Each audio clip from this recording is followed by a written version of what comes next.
ओम अज्ञानातिमिरन्धस्य ज्ञानाञ्जनशलाकया चक्षुरुन्मिलितं येन तस्मै श्री गुरुवे नमः।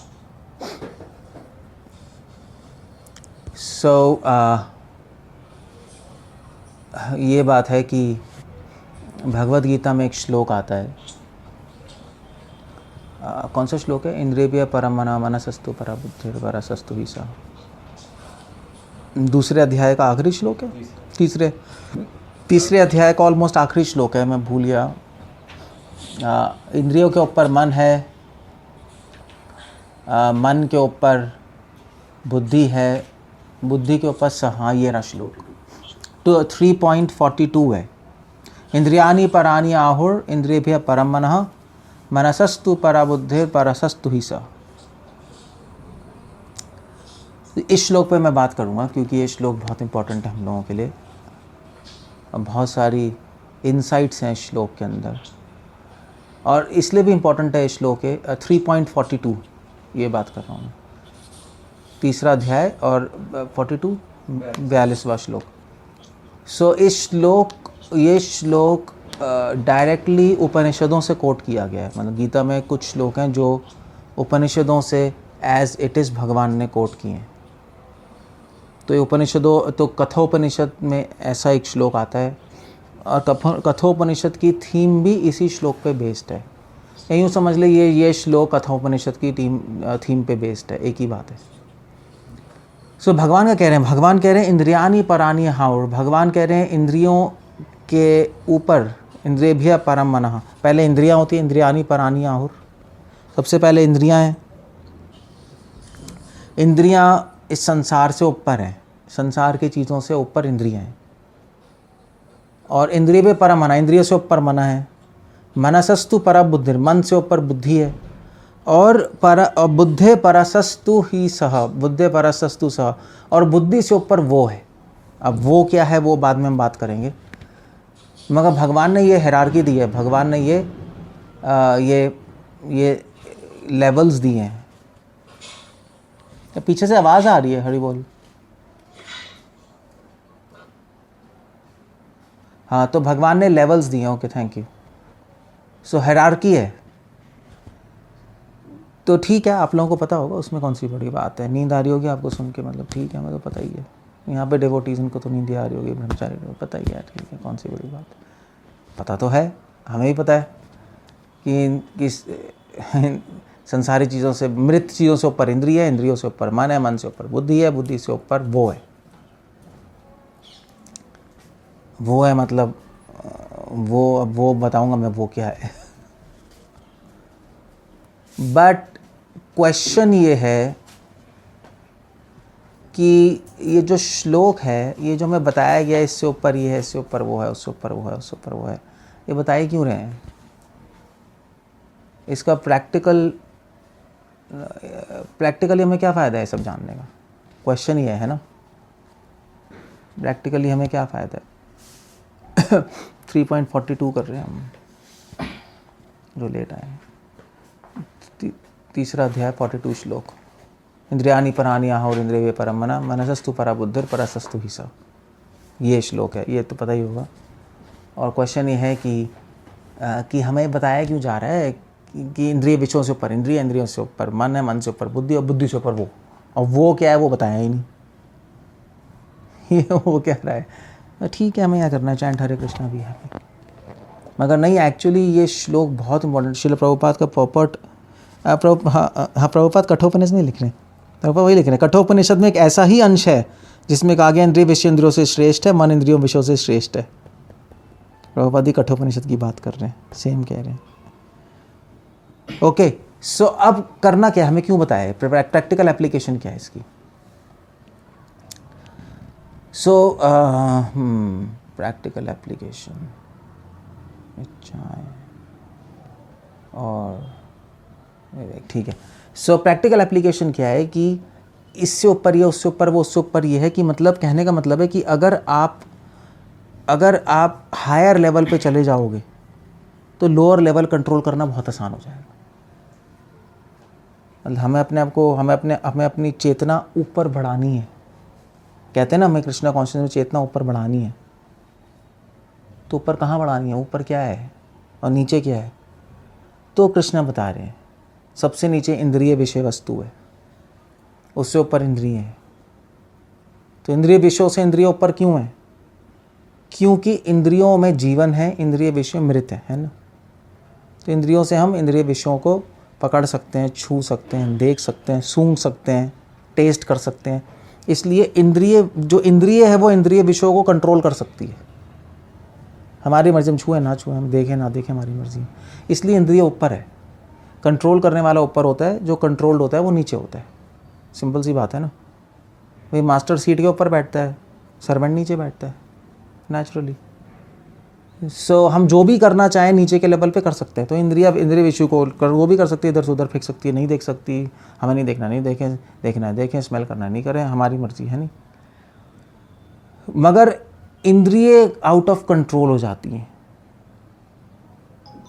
अब प्रॉब्लम वो है। तो इंद्रियों के ऊपर है मन। तो मन इंद्रियों के ऊपर क्यों है? क्योंकि इंद्रिय काम करती हैं इच्छाओं से। हम इंद्रिय विषय वस्तु को क्यों लेती हैं? मुझे क्यों चाहिए आइसक्रीम? क्योंकि मेरी इच्छा है। तो इंद्रियों से ऊपर मन है। मन, क्योंकि मन में इच्छाएं हैं, है नहीं। तो मन कंट्रोल कर सकता है इंद्रियों को। मन कह सकता है आँख को देख ले, मन कह सकता है नाक को सूंघ ले या मत सूंघ। तो मन ऊपर है। मन से ऊपर है बुद्धि, क्योंकि बुद्धि में विवेक है, डिस्क्रिमिनेशन है, विवेक।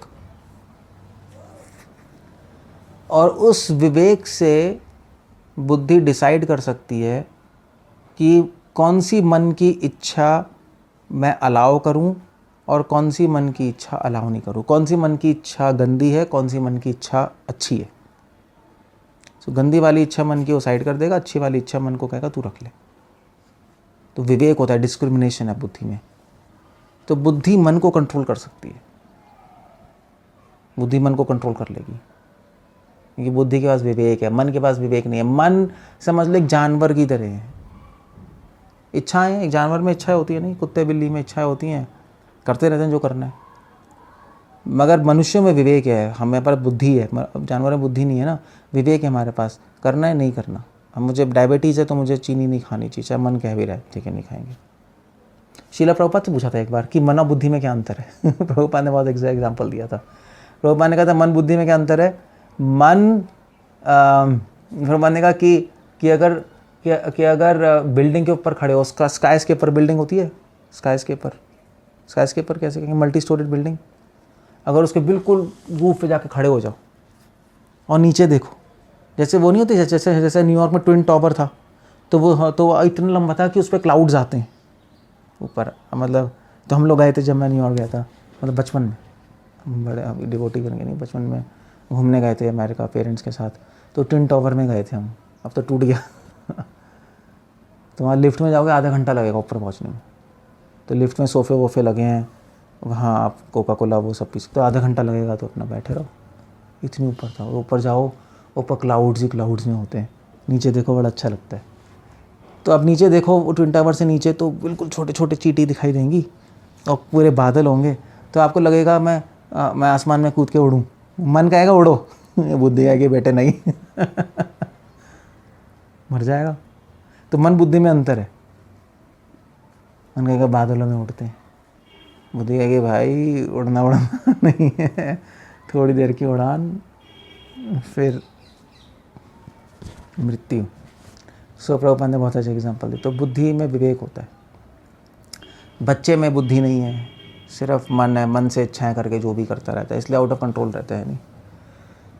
अब बुद्धि के ऊपर कृष्णा कह रहे हैं बुद्धे परसस्तु ही सब, बुद्धि के ऊपर वो है। अब वो क्या है, क्वेश्चन ही है, वो क्या है। बुद्धे परसस्तु सहा, वो है। अब वो यहाँ पे तीन चीज़ें हो सकती हैं, इसलिए भगवान ने ओपन छोड़ दिया। एक है अहंकार। बुद्धि के ऊपर क्या चीज़ है, अहंकार। अहंकार बुद्धि से ऊपर होता है, क्योंकि बुद्धि जो डिसाइड करती है, अहंकार उसके डिसीजन को स्टैंप लगा देता है। मैं तो यही सोचूंगा और यही डिसीजन लूँगा, है नहीं। बस, और मैं कोई डिसीजन नहीं ले रहा, बस ख़त्म हो गया। तो वह अहंकार होता है। इसलिए अहंकार बुद्धि से ऊपर होता है। तो अहंकारी व्यक्ति मतलब अगर मान लीजिए बुद्धि भी कह रही है कि नहीं उड़ना, तो अहंकार कहेगा मैं उड़ के दिखाऊंगा, मैं उड़ूंगा किसी भी कीमत पे।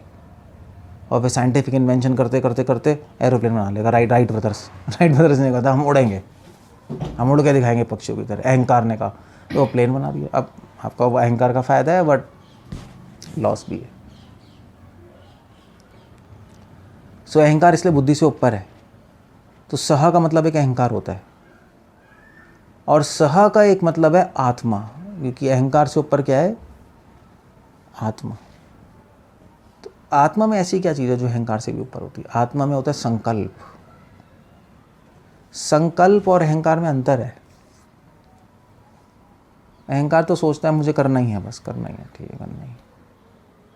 संकल्प में भी बात होती है करना है, बट संकल्प एक अलग चीज़ होती है। संकल्प आत्मा में होती है। संकल्प होता है कि संकल्प ऑब्स्टिनेट नहीं होता। अहंकार मतलब करना है, बस करना है। तो अहंकार अंधा होता है, करना है तो करना है, विवेक है, इसने डिसीजन दिया मुझे करना है किसी भी कीमत पे। संकल्प ये चीज़ नहीं है। आत्मा में संकल्प है। आत्मा संकल्प करती है मुझे करना है, और एक प्रॉपर डिसीजंस लेके संकल्प करती है। और संकल्प आत्मा चेंज भी कर सकती है, ऐसी बात नहीं, मगर संकल्प आत्मा में संकल्प मतलब यहाँ पे मतलब कृष्णा कॉन्शियसनेस। आत्मा का अपना संकल्प क्या है? भक्ति है। नहीं, आत्मा का संकल्प तो भक्ति है ना। आत्मा तो भक्ति करना चाहती है, भगवान की शरण लेना चाहती है। तो यहाँ पे स का मतलब आत्मा भी हो गया कि अहंकार से ऊपर भगवान की शरणागति है, जो आत्मा में संकल्प होता है। क्लियर हो गया? सो अब डिवोटी कहेगा मुझे तो अहंकार की बात नहीं माननी। भगवान कहेंगे मैं तो वो करूँगा, और वो करता है। वो चाहे कितना ही उसके माइंड में आइडिया हटा देता है नहीं। सो सह मतलब आत्मा, आत्मा का संकल्प। और सह का तीसरा मतलब है आत्मा के ऊपर है परमात्मा। तो बुद्धि में परमात्मा भी है। परमात्मा में क्या है? कृपा। तो आत्मा के संकल्प से ऊपर भगवान की कृपा होती है। आत्मा सॉरी टू इंटरप्ट, आपके साथ ना फोटो में पीछे एक डिवोटी आ रहे हैं, वो थोड़ा distraction. Can you just sit there? Sorry नहीं, ठीक ही बताया आपने, पता नहीं। तो आत्मा के ऊपर परमात्मा है, और परमात्मा में कृपा है। ये बहुत इंपॉर्टेंट चीज़ है। तो कृपा संकल्प के ऊपर होता है आत्मा के, क्योंकि जो काम संकल्प से नहीं होता वो काम कृपा से हो जाता है। सो ये लेवल्स हैं। परमात्मा आत्मा से स्ट्रांग है ही, ज़्यादा बड़ा है।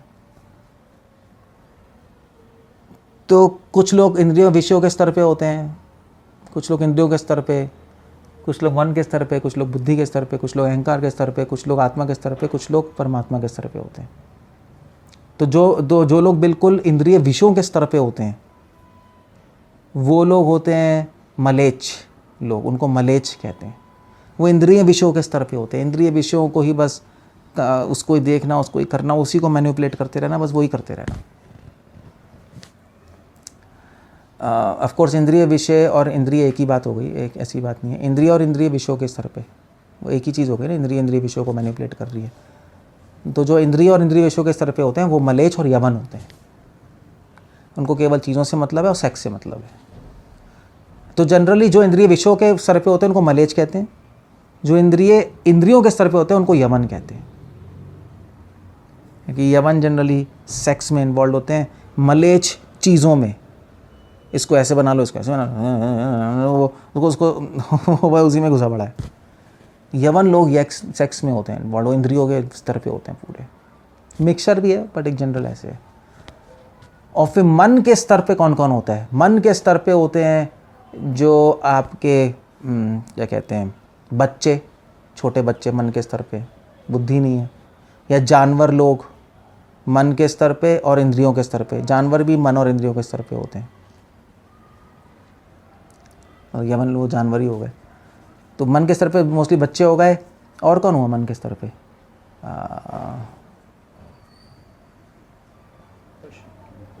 वो बोल तो दिए जानवर। हाँ हाँ, तो भोगी लोग कह सकते हैं, मन के स्तर पे ही है, मन और इंद्रियों के स्तर पे है भोगी लोग।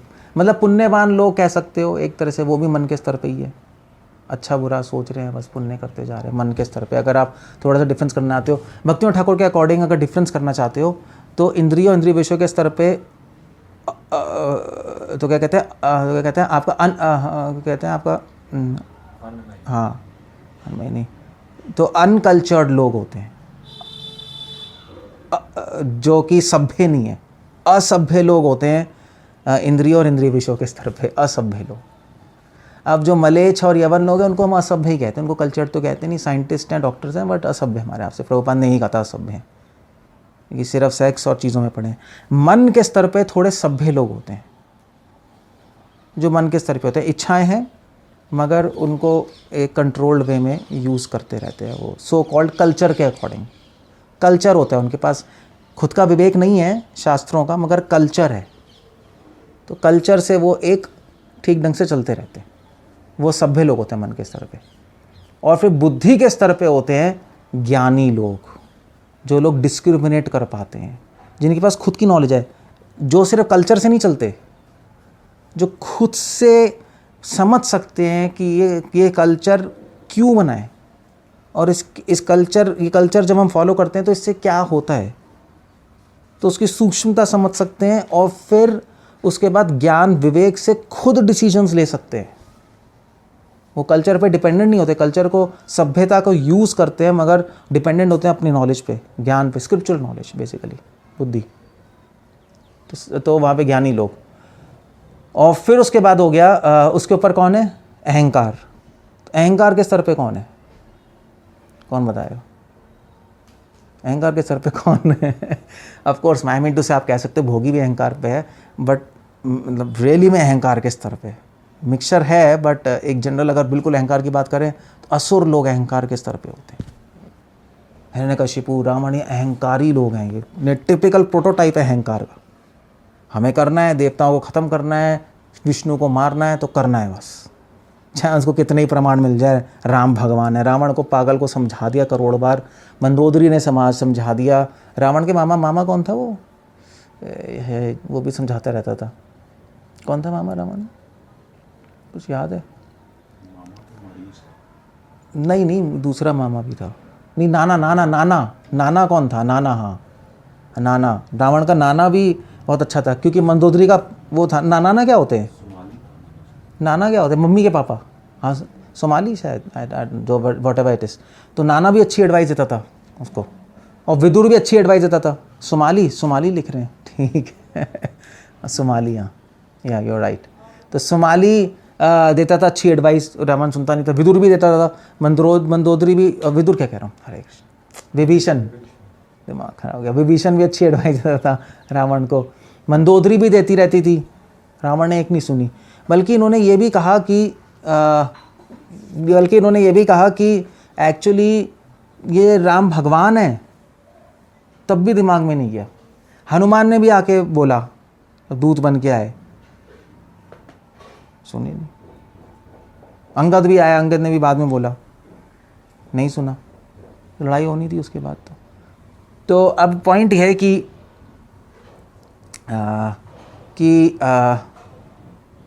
टिपिकल अहंकारी लोग, टिपिकल ये रावण जैसे होते हैं। तो रावण ज्ञानी भी था, बहुत बड़ा वैदिक पंडित था, वो सब कुछ आता था। मगर प्रॉब्लम है, असुरों में एक प्रॉब्लम है, असुरों को सारे वेद, सारे शास्त्र पता होते हैं, जैसे एक भक्त को पता है, सब कुछ पता है। बस एक प्रॉब्लम है, कौन बताएगा? एक प्रॉब्लम है, हाँ तो चलो ठीक है, वो भी ठीक है, खुद भगवान ही बनना चाहते हैं ऑफ कोर्स। मगर एक प्रॉब्लम है, ये बहुत अच्छी सेइंग है, एक सेंट ने बोला है कि असुरों को सब कुछ पता होता है, जो भक्तों को पता है, सारे शास्त्र, सारे वेद। बट एक प्रॉब्लम है कि इनको जो भी पता है उससे नफरत करते हैं ये फर्क है। हमें जो भी पता है हम लाइक करते हैं, उनको जो भी पता है उनको हर चीज़ से नफरत है। भागवतम के हर स्टेटमेंट से नफरत है, मनु संहिता के हर स्टेटमेंट से नफरत है, वेद के हर स्टेटमेंट से नफरत है, और भगवान से तो है ही। तो ये पॉइंट है उनका। असुर तो अहंकारी है ना, उनको कितने समझाओ नहीं समझ आएगा, अहंकार के स्तर पे होते हैं। और फिर उसके बाद उसके ऊपर कौन है? आत्मा के स्तर पे। आत्मा के स्तर पे कौन होते हैं? आत्मा के स्तर पे आत्माराम लोग, मतलब ज्ञानी भक्त लोग, ज्ञान मिश्रित भक्त हो गए, वह उस टाइप के डिवोटीज। और मुनि नाम, हाँ, बुद्धि के स्तर पे टिपिकल ज्ञानी, जो भक्ति नहीं है। आत्मा के स्तर पे ज्ञान मिश्रित भक्त हो गए, जैसे कुमार, सनत कुमार, जैसे आपका ब्रह्मवादी लोग नहीं टाइप के हो गए, भगवान का कॉन्सेप्ट भी है, उनका ज्ञानी भी है। बुद्धि के स्तर पर टिपिकल ज्ञानी लोग, फिलोसोफर्स, दार्शनिक, न्याय वैशेषिका वाले, ये लोग हो गए। आत्मा के स्तर पे क्योंकि आत्मा का संकल्प जागृत हो जाता है। आत्मा का संकल्प मतलब भक्ति। तो भागवतम खुद कह रही है अरविंदाक्ष विमुक्त मानिनास। उसके बाद क्या? अरविंदाक्ष विमुक्त मानिनास तो यस्त भावाद अविशुद्ध बुद्धया।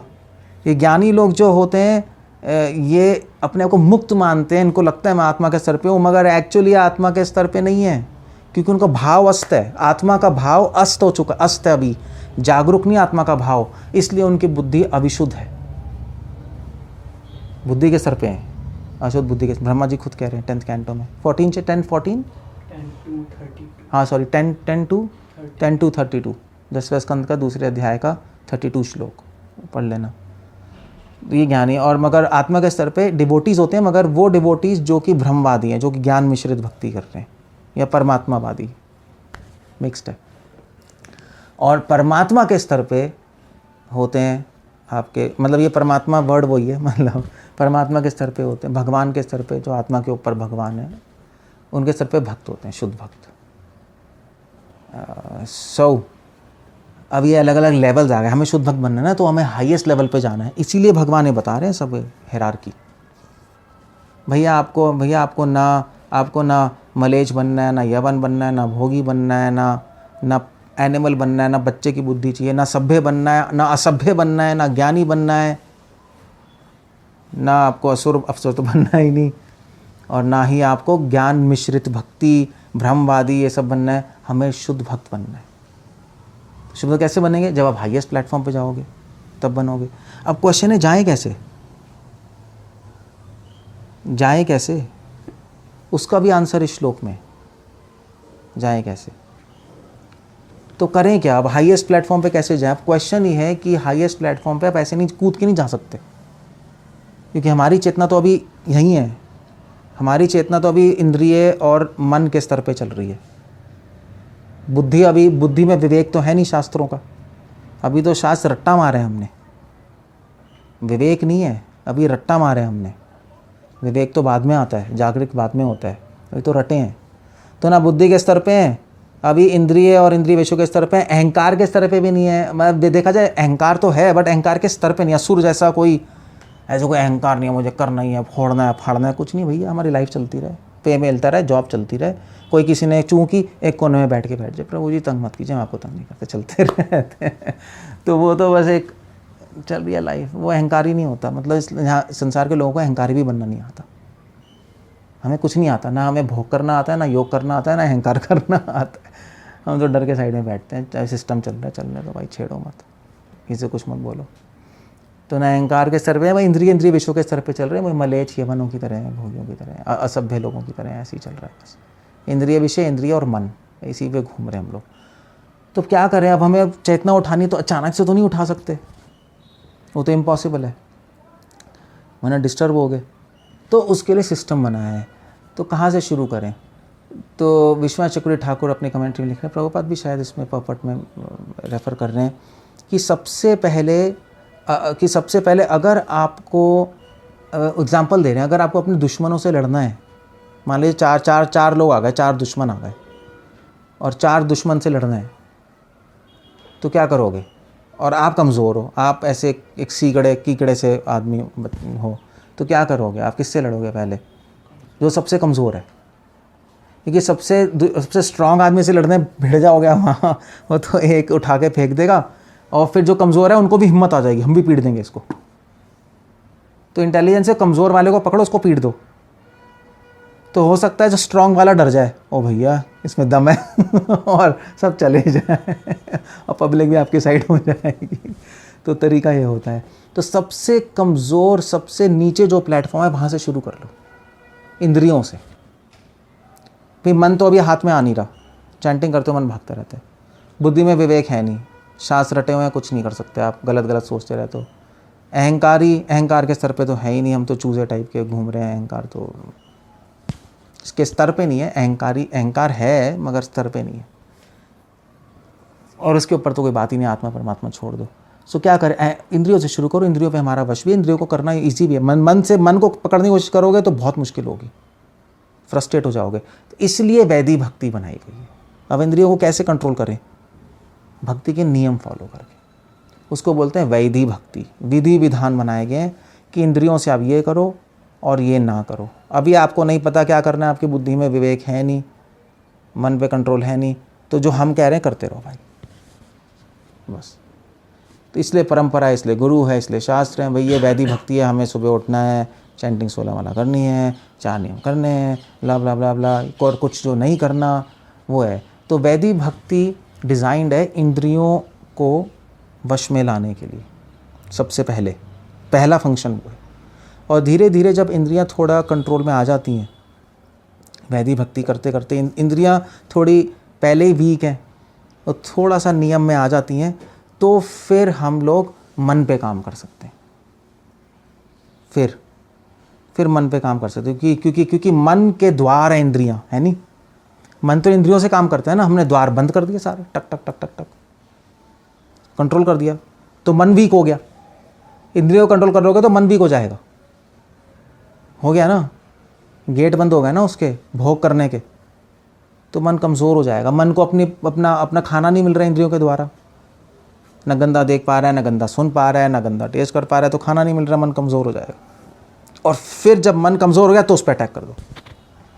हम कमज़ोर लोगों पे अटैक करते हैं हम भी अजीब से लोग हैं, भक्त लोग ज्ञानी लोग सही होते हैं, सीधा अहंकार पे अटैक करते हैं मगर स्ट्रैटेजी अच्छी है।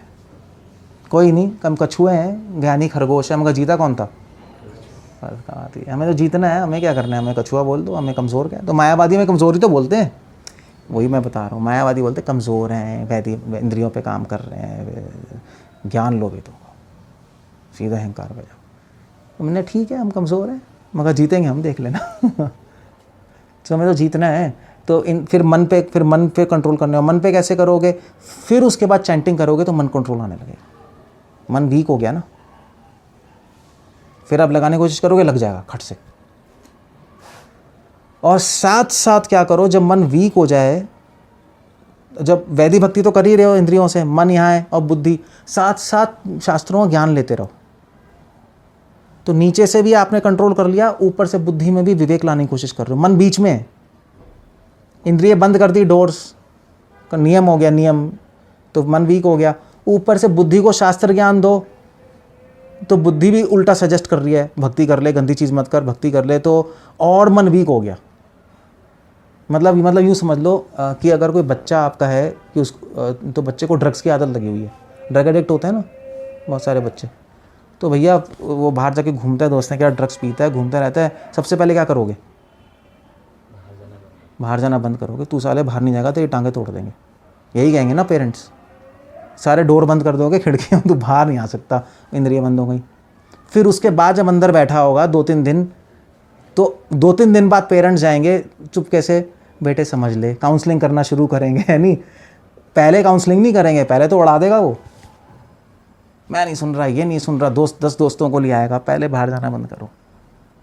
फिर 2-3 दिन बाद फिर काउंसलिंग, हाँ भाई समझ ले। फिर मामा को बुलाएंगे, ये चाचा बाचा को, जो इंटेलिजेंट बंदा होगा फैमिली का, यह समझाओ यार, बिट्टू को समझाओ, बिट्टू जो भी है ऐसे काम होते हैं घर में 4-5 दिन जब सेटल हो जाएगा, उसका फ़ोन बंद है, कोई कॉन्टैक्ट नहीं है, तब आते हैं रिलेटिव समझाने, जो इंटेलिजेंट आदमी होता है, दादा बादा आएंगे समझाने।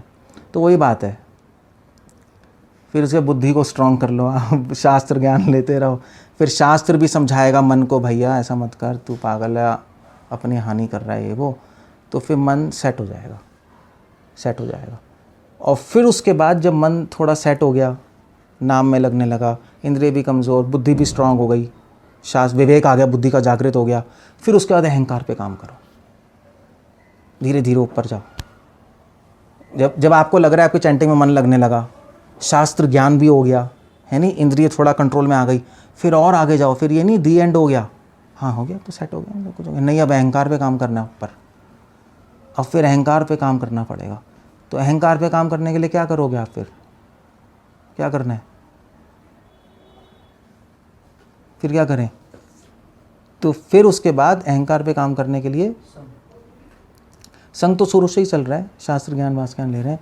अहंकार पे काम करने के लिए फिर आपको सोचना पड़ेगा कि मैं मिशन को क्या कंट्रीब्यूशन दूं, आचार्यों की सेवा कैसे करूं, पूर्ववर्ती आचार्यों की। अपनी सारी इच्छाएं छोड़ के भगवान को मैं अपनी लाइफ कैसे डेडिकेट करूं। वो पॉइंट तब आता है लाइफ का। शुरू में तो लाइफ का पॉइंट ही नहीं आता ना, शुरू में तो अपने आप से झगड़ रहे। थोड़ा सेट हो गया, फिर आप सोचते हो अब मैं अपनी लाइफ को भगवान के दांव पे, फिर आप रिस्क लेना शुरू करते हो।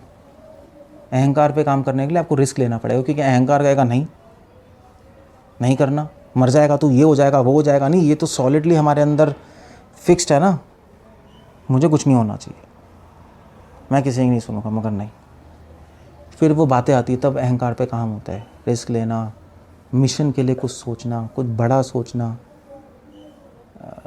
संसार के कल्याण के लिए सोचना, वो अहंकार फिर उससे नष्ट होता है। ठीक है। सो अहंकार, फिर जब अहंकार पे काम हो जाए, जब आप ये में कैपेसिटी आ जाए, ये बड़ा सोचने की कैपेसिटी आ जाए कि मैं संसार के लिए क्या कर सकता हूँ। अभी तक तो अपने पे ही काम कर रहे थे ना, बुद्धि, मन और इंद्रिय के स्तर पे। जब आप सेटल हो गए, अब मैं संसार के लिए क्या कर सकता हूँ, अब मैं क्या सेक्रीफाइस कर सकता हूँ, वो अहंकार उससे नष्ट होता है। क्योंकि अहंकार आपको अपने में ही घुसाता है नहीं। आप दूसरों के बारे में सोचना शुरू करोगे तो अहंकार नष्ट होगा। ये मध्वाचार्य लिख रहे हैं।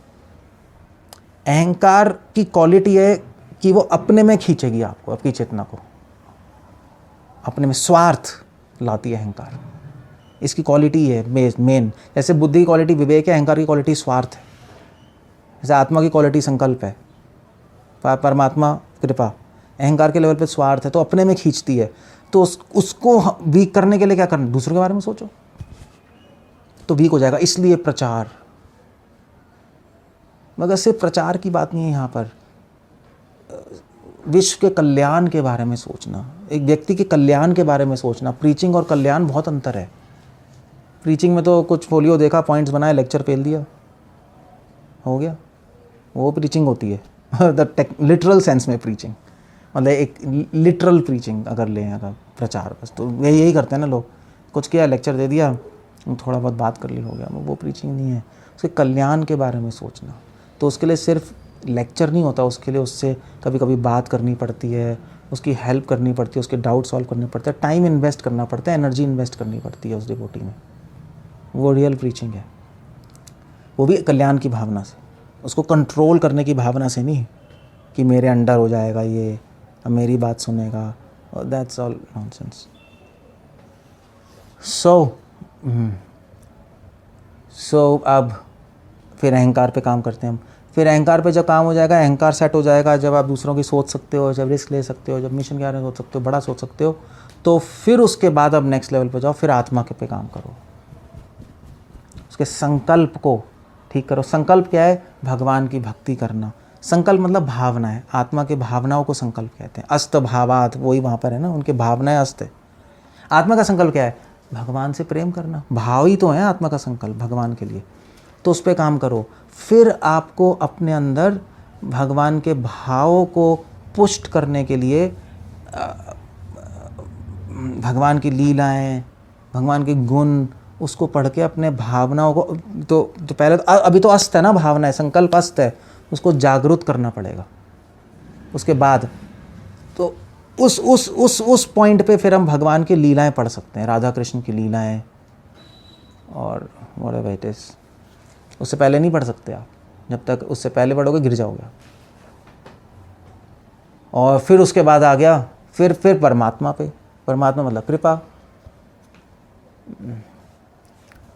फिर ऑफ कोर्स मतलब परमात्मा के स्तर पे काम करने का मतलब क्या है, फिर उसके बाद महाभागवत की दृष्टि आती है कि मेरे जीवन में जो भी हो रहा है, विश्व में जो भी है, सब भगवान की कृपा है, वासुदेवम सर्वमिति, वो रियलाइजेशन लाने की कोशिश करनी पड़ती है।